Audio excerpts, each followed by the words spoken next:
Tantor Audio, a division of Recorded Books, presents Ride by Daphne Loveling, narrated by Duran and Anastasia Watley. 1. Trig. "Oh, Trig," she moaned. "Oh, baby, you're gonna make me come so hard." Her name was Cheryl, or Sherry, or some shit like that.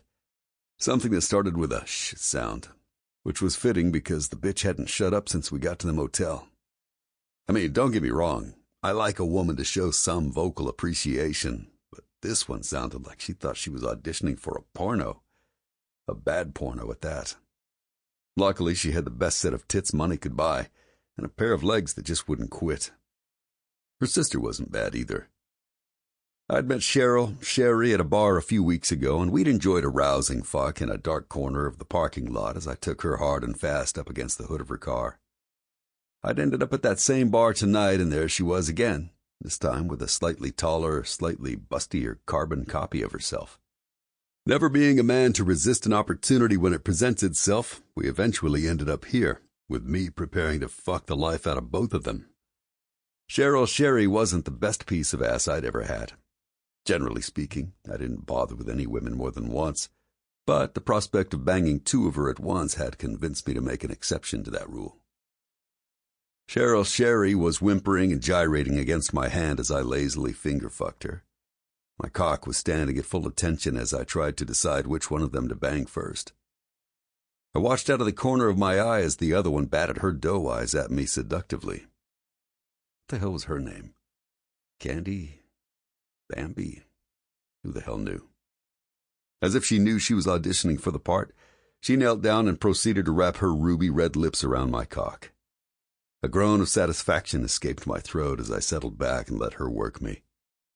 She kept her big blue eyes locked on mine as she bobbed up and down, sucking with just the right amount of pressure.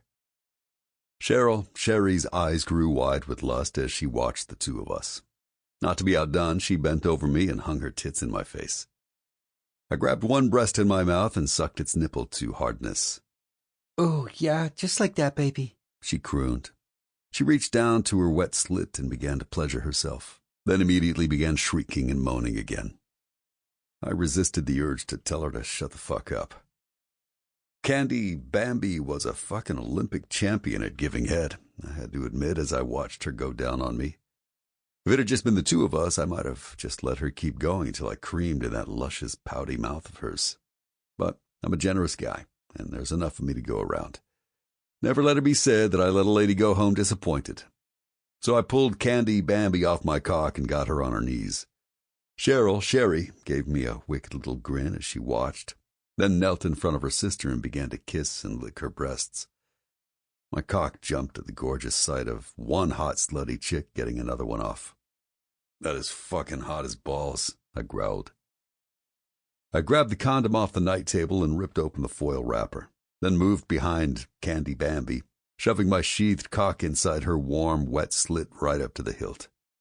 She cried out and thrust her hips backward to meet me. Then I pulled back and slammed into her again, feeling my balls start to tighten already. We were making a whole lot of noise right now, but I didn't give a shit. The owner of the motel was in debt to our MC for some past protection we'd given him, so I knew I had nothing to worry about. Besides, just about the only people renting rooms in this place were doing it by the hour, same as me. Which is why the sudden pounding at the door came as a complete surprise. "God damn it," I growled. Raising my voice, I called out, "Go the fuck away!" "Sharon?" came a male voice from the other side. "Sharon, I know you're in there." "Shit," gasped Sherry. Her eyes were frantic. "It's Bill." "Who the fuck's Bill?" I grunted. "My husband," she whispered. The pounding resumed. "Sharon, open this door or I'm going to kick it down." Candy Bambi rolled her eyes. "There's no way he's kicking that door down. He's too much of a pussy." A hand on the other side jiggled the knob. It turned. Apparently no one had thought to lock the damn door. "Fuck," I groaned, and pushed the women off me. Shit was about to get messy. In the open doorway stood a wild-eyed, skinny guy with a scruff of a beard. Both of the women screamed and instinctively tried to cover themselves with their arms. A low, agonized moan escaped the man as he took in the scene of his wife fucking some other dude. It wouldn't have been anything I hadn't been through before. Except for one thing. In his left hand was a Glock 19. Jesus, Billy, Sharon, cried out when she saw the gun. What are you doing with that thing? That's not what it seems, baby. Just calm down, okay? Not what it seems? He yelled. His eyes grew wilder as his shock slowly turned to rage. What the fuck does that mean? What the fuck else could this be, Sharon? A goddamn scrapbooking party? He raised his gun and pointed it in our general direction in a menacing gesture. But old Billy looked a little uncertain as to exactly what to do with it. Maybe he had never fired a gun before, I thought. He didn't really look like the type to own a Glock. The other woman had started to cry hysterically. I had to try to de-escalate this before things got out of hand. Look, man, I'm sorry, I said, holding my hands up slightly in what I hoped was a gesture of apology. I didn't know anything about this. If this is your wife, I didn't have any idea she was married. All I know is she and her sister and I were just having a good time. Nothing serious. This was all clearly a mistake. Her sister? Bill yelled in surprise. That ain't her sister. Well, shit. Okay, not her sister. I nodded. I took one sidestep toward the chair where my jeans were hanging, with my gun in the back pocket. Look, if you'll just let me get some pants on here, let's calm down and discuss this man to man. No! He cried suddenly. Don't fucking move! Okay, not moving. I nodded, freezing in my spot. Over on the bed, Sharon had started to cry as well. Candy Bambi was clutching a pillow in front of her in some sort of instinctive but useless attempt to protect herself. Fuck. I was going to have to disarm this guy before he did something stupid. Hey, Bill, look. Let's let the women get some clothes on here, okay? I said, nodding toward the two sobbing women on the bed. He looked at me uncertainly and finally gave me a slight nod. The two girls scrambled over to the floor where their clothing lay. The guy's eyes flickered toward them and then back to me. You stay right there, you hear? Don't you fucking move. I nodded. Sure, of course. The gun trembled a little in his hand and he steadied it. His breath was coming in quick gasps. So, I continued, trying to keep my voice low and soothing. Like I said, man, I had no idea that Sharon was married. Pretty slick of you to figure all this out. How'd you work out that she was here? Her car's in the parking lot, he said dully. I've been following her. I knew she was cheating on me for a while now. Just knew it. Instead of calming down, he began to show more signs of agitation, waving the gun around wildly toward his wife. That's rough, man, but maybe shooting someone ain't the solution, you know? I mean, why risk jail time for some bitch who cheated on you? I took a small step closer. He didn't seem to notice. Yeah, fucking bitch, he yelled suddenly. The girls shrieked in fear and backed themselves against the wall. I took another step forward. Look, why don't you put the gun down? It ain't worth it, brother. Believe me, I've done time. It ain't worth spending the rest of your days on the inside for 1 second's worth of revenge. Oh, yeah? He sneered. Then what should I do? Just fucking let y'all go? When you made me look like a fucking pussy? I'm pretty sure you made your point, dude. You know pussy. Nodding my head toward Sharon, I continued. And I'm pretty sure she's not going to do this again. She knows you're not a man to be fucked with. Ain't that right, Sharon? Bill took his eyes off me for a split second to glance at his wife, and I had my opening. Barreling toward him, my shoulder connected with his chest, knocking him off balance. As he fell, he began to scream, and before my hand could make contact with the Glock to disarm him, a loud shot rang out. A feeling of sudden numbness in my left thigh was soon replaced by searing, burning pain. Fuck! I rasped, gritting my teeth against it. I grabbed the barrel, wrenching it out of the other man's hand before he could shoot again. Jesus! Oh, Jesus! He wailed, scrambling away from me in a frantic crab walk toward the door. His eyes were wide and half crazy with terror. Jesus, I shot him! Oh, my God! One of the women began to scream. Oh, my God! Look at the blood! We have to get out of here, the other one cried. They were babbling and freaking out so much I couldn't really tell which one was saying what. Whoever this one was ran toward the man. "Billy, we have to go, now! What if someone calls the cops?" I lay there in a near stupor as the three of them, suddenly unified in purpose, flew around the room, grabbing the women's belongings, then raced to the door. Bill flung it open with a loud bang. Then the three of them, the women still half-dressed, ran outside and disappeared into the night. God damn, I muttered. Well, at least it's finally fucking quiet in here. With difficulty, I raised my head to look at the damage. The bullet had entered my left thigh close to the groin. There was blood, plenty of it, and I was starting to go woozy. This wasn't good. Not good at all. I lifted myself painfully into a sitting position and dragged myself over to my clothes. Pulling them down, I grabbed my t-shirt and ripped, working as fast as I could to make a tourniquet to tie around my leg above the wound as best I could. Then I fumbled in the pockets of my jeans until I found my phone. I managed to unlock the screen and punch in the contact I was looking for. "Repo," I groaned when he answered. "I need you to bring a cage to the High-Low Motel on Highway 5. Room number 12. And bring Patch with you. I'm shot." 2. Eva. The only thing more awkward than having a disastrous first date is having a disastrous first date with someone you have to see at work the next day. And the day after that, and the day after that. I knew I should never have let Vanessa talk me into accepting a date with Dr. Kevin Larkin. He was hot, yes. He had the perfectly sculpted body of a male model and just messy enough dirty blonde hair that could make a woman want to run her fingers through it. He was also, as my best friend and colleague Vanessa so bluntly put it, making serious coin. If the fact that he was an emergency room doc wasn't clue enough that his salary was well into the six figures, the late-model Jaguar he drove would tell you all you needed to know. And as Vanessa had also been so helpful to point out, he's been following you around like he's a starving man and you're a piece of meat. What more could a girl ask for, right? Dr. Larkin had asked me out 4 times in the last 2 months, and every time I had found an excuse to refuse.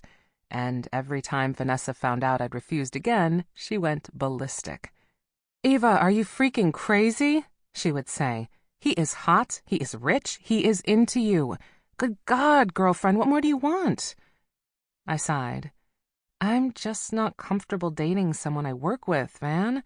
Or dating at all, actually. I hadn't been on an actual date with an actual man since my marriage had ended 3 years ago. The closest I'd come were late-night encounters with Frank, my vibrator, and I was pretty sure that didn't count. Well, you won't be working with him anymore when you marry him and become a wealthy doctor's wife who spends her time doing volunteer work and hobnobbing with other wealthy doctors' wives. She cocked a brow at me. Ugh, that actually sounds awful. I loved my job as a physical therapist at St. Luke's Hospital. I couldn't imagine giving it up, even if I could afford not to work. You are not selling this very well. Well, okay then, she shrugged. So you'll still work, give back to the community and all that. How about you can set up your own clinic somewhere with all that cash? You gotta think of the big picture. I laughed. If and when I get my own clinic, it will be with my own money. I'm not interested in having a sugar daddy. It's not a sugar daddy if you're married, girl. Or if he's as hot as Kevin Larkin is. I tried as hard as I could to get Vanessa to drop the subject, but my best friend was nothing short of relentless when she had a goal in mind. Eventually, she wore me down. The 5th time Dr. Kevin Larkin asked me out, I said yes, mostly to get her off my back. That date had been 3 days ago. It had not gone well. Actually, for a lot of women, it might have been a dream date, but I guess I'm not a lot of women. Dr. Larkin, Kevin, had picked me up in the infamous Jaguar and taken me predictably to the most expensive and most exclusive restaurant in town. I had to admit, he looked absolutely gorgeous. Emergency room docs generally spend most of their time in the same scrubs or white coat, so I didn't often see him in much else. For the date, he was wearing a clearly expensive charcoal suit that fit him perfectly, and a crisp light gray shirt that matched the color of his eyes. I caught other women glancing toward us as we walked into the restaurant, and I was pretty sure it wasn't me they were looking at. Even the hostess who sat us seemed flustered, and she was bound to see tons of rich, good-looking guys every day. The hostess sat us at one of the nicest tables in the restaurant. "First off, champagne," Kevin announced. "This is a special occasion." He locked eyes with me, raising one brow seductively. Without looking at the menu, he nodded at the hostess. "A bottle of the Veuve Clicquot, unless you have the Dom Perignon. Last time I was here, you were out," he said with a slight frown. The hostess looked chastised. "Oh, no," she said quickly. "We definitely have the Dom. I'm so sorry you were inconvenienced last time." He flashed her a dazzling smile. "Oh, that's excellent. The Dom, then," he said with a wink. The hostess flushed with pleasure. "Right away, sir." She hurried away, and he watched her go, clearly assessing her figure from behind. Kevin made a big show of knowing the menu. "Their beef carpaccio is absolutely out of this world," he said smoothly. "Do you like carpaccio?" I felt a little like this was some sort of test. "I've never had it," I admitted. I knew what it was, though, raw beef, cut in thin slices and drizzled with olive oil and some other stuff. "Well, it's a bit sophisticated for the normal palate," he replied. "But when done right, with the highest quality beef, it truly melts in your mouth. Would you like to try it?" I shrugged. "Sure. Hell, I'd try anything once. And I liked sushi. That was raw too, right? So maybe I'd like this." A waiter appeared and brought our champagne. "To us," Kevin said, raising his glass. I resisted the urge to tell him that technically there was no us, and simply touched my flute to his. The champagne was absolutely delicious. I was no connoisseur, but wow, if I could afford this stuff, I would definitely keep a bottle on hand for special occasions. When the waiter came back, Kevin proceeded to order for me. I was sure he thought it made him look masterful and in control, but mostly it just pissed me off that he would presume to know what I wanted. When the food came, everything was excellent, and I was almost disappointed to like it so much. Even the carpaccio was good, once I got over the fact that I was basically just eating overpriced raw meat. Kevin basically asked me no questions for the entire first hour of our date. He told me all about his family's cottage on the Cape, how he was at the top of his class in med school, and how he was only working at St. Luke's, which he called a podunk hospital in a podunk town, until he had enough of a reputation to apply to Mass General in Boston. When he finally did get around to asking me anything about myself, things went south pretty quickly. All because I said the C word. Child. "You have a daughter?" he asked, his tone involuntarily wrinkling. "I see." "She's 5, I told him. Just getting ready to start kindergarten. Her name is Zoe." "Well," he mused, looking down at his plate. "That certainly doesn't mean we can't still see one another casually. No strings attached, I mean." That was the end of the conversation about my daughter, and pretty much the end of the date for me. On the way home, he continued his monologue, and I got to find out all about his investment portfolio, how much his downtown condominium cost, and his upcoming trips to prestigious medical conferences. "I'm going to Las Vegas next month. I'll be staying at the Palazzo. You could spend your day luxuriating by the pool if you'd like to come with me. Oh, that's right. You'd need a sitter. Well, think about it anyway." At the end of the date, he drove me home and leaned in for a kiss when he stopped in front of my house. I was out of the car before he could manage it, and thankfully he did not emerge to walk me up the sidewalk. I had never been so happy to be home in my life. I paid the teenage neighbor girl who sometimes babysat for me and watched out the window to make sure she'd gotten back across the street to her house. Then I turned off the porch light, took off my heels, and padded upstairs to Zoe's room. Tiptoeing in, I leaned over the bed and kissed her softly on the forehead. "Thank you for being an excellent creep repellent," I whispered to her sleeping form. I was never going on another date again, I told myself firmly as I tiptoed back out of the room and shut the door. At least not until Zoe was grown up and out of the house. That gave me at least 13 more years to avoid men completely. Hell, Maybe by then I'd be almost to menopause and I wouldn't even want a man anymore. I just had to keep good old Frank in batteries until then. Unfortunately, even though the play-by-play of my disastrous evening had managed to get Vanessa off my back, Dr. Kevin Larkin was less easily deterred than I had assumed. After the way he reacted to the fact that I had a child, I expected him to avoid me like the plague the next day. Instead, he came up behind me as I was talking to my colleague Sue about a patient evaluation and whispered in my ear, "Playing hard to get drives me wild, you naughty girl." Whoa, what was that? Sue's eyes were wide as he sauntered away. "I didn't know you and Dr. Sexy were an item." "We're not," I said firmly. "I don't know what that was. Besides creepy." It became clear that Dr. Kevin Larkin and I had very different reactions to how our date had gone down. He seemed to think I was playing hard to get when I jumped out of the car before he managed to land a kiss. It was weird. I couldn't figure out why he would want to pursue anything with someone who wasn't falling at his feet when I was sure he could have his pick of practically any woman out there. Normally, as a physical therapist, I could have mostly avoided him. But in the past 3 days, I had seen him on every shift I'd had, sometimes multiple times. He hadn't asked me out again, yet, but it was becoming clear to me he was under the impression that he was making me crazy with anticipation. I dreaded the moment that he actually approached me for another date. I couldn't imagine it was going to go well. I thought the time had finally arrived 3 days later when I was chatting with Vanessa over a cup of bad cafeteria coffee.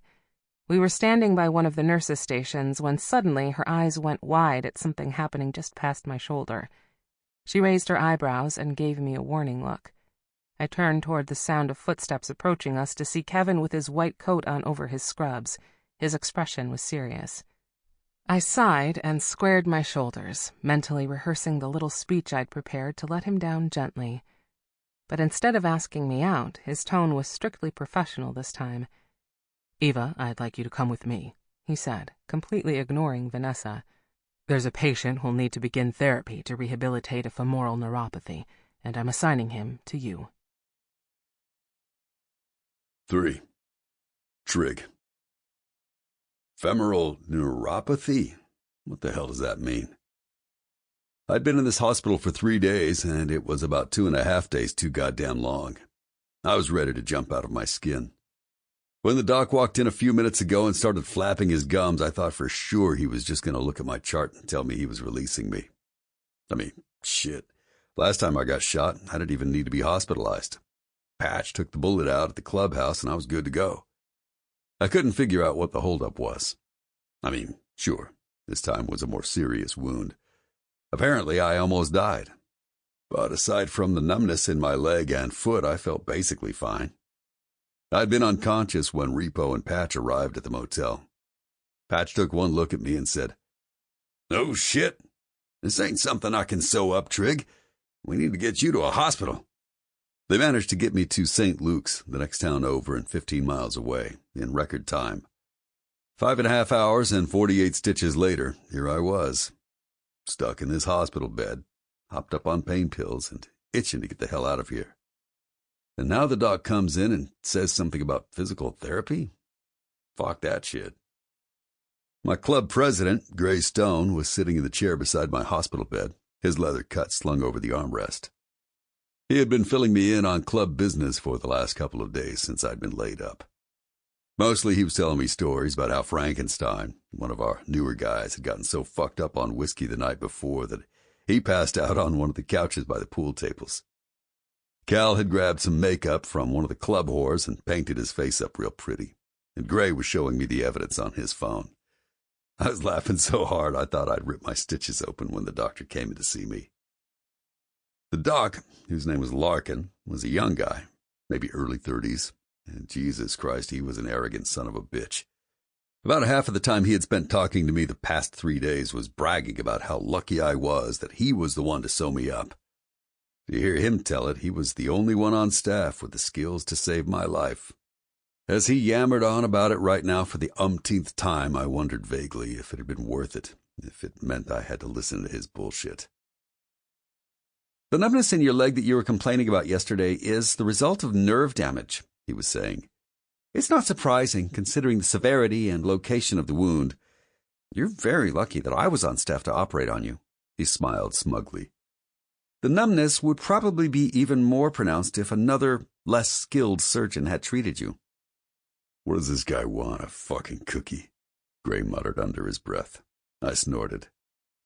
The numbness, unfortunately, may not be temporary, Larkin continued. It's possible it may be severe enough that you will never regain full mobility or strength in that leg. I had been listening with half an ear as he talked, just waiting for him to get to the part about me being released. But that stopped me. Wait, what? I barked.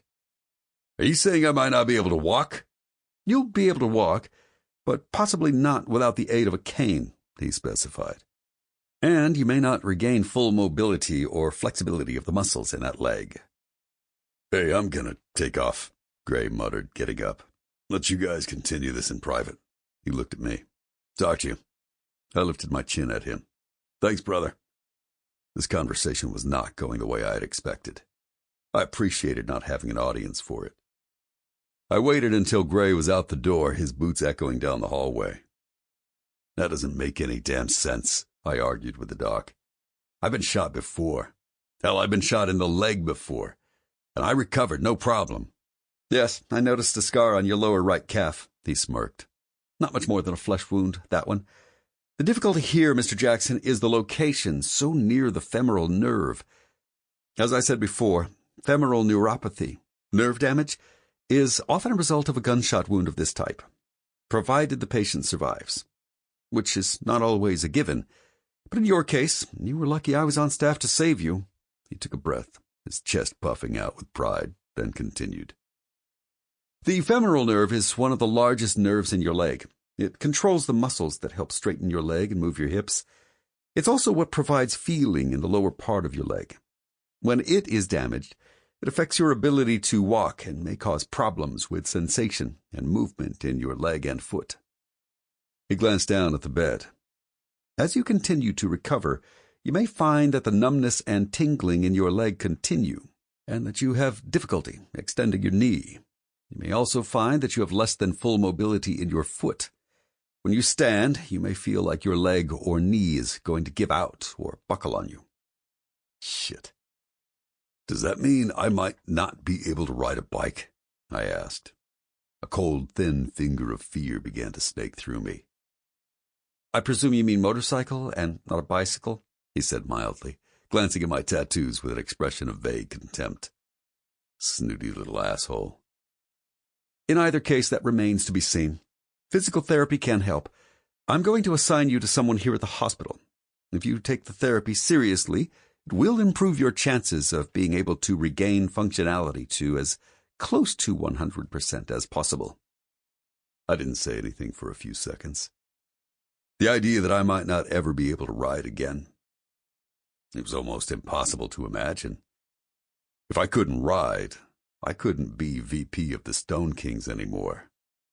Hell, I'd barely be a functioning member of the club at all. Everything in my life would change, just like that. For a horrible moment, I almost wished that Repo and Patch hadn't gotten to me in time. Fuck. This physical therapy, I said slowly, trying to shake off the blackness that was threatening to take me over. How long do I have to do that? The course of therapy itself will likely run 6 to 8 weeks, he replied. And you may need to continue to do exercises after that.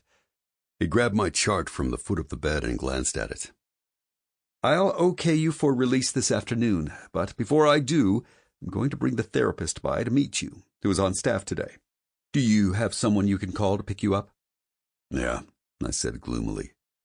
Cal was around here somewhere, probably harassing the nurses or fucking some candy striper in a supply closet.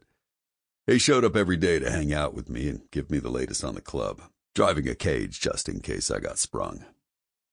All right, then. He looked briefly at his watch, which looked like it cost more than my mortgage payment.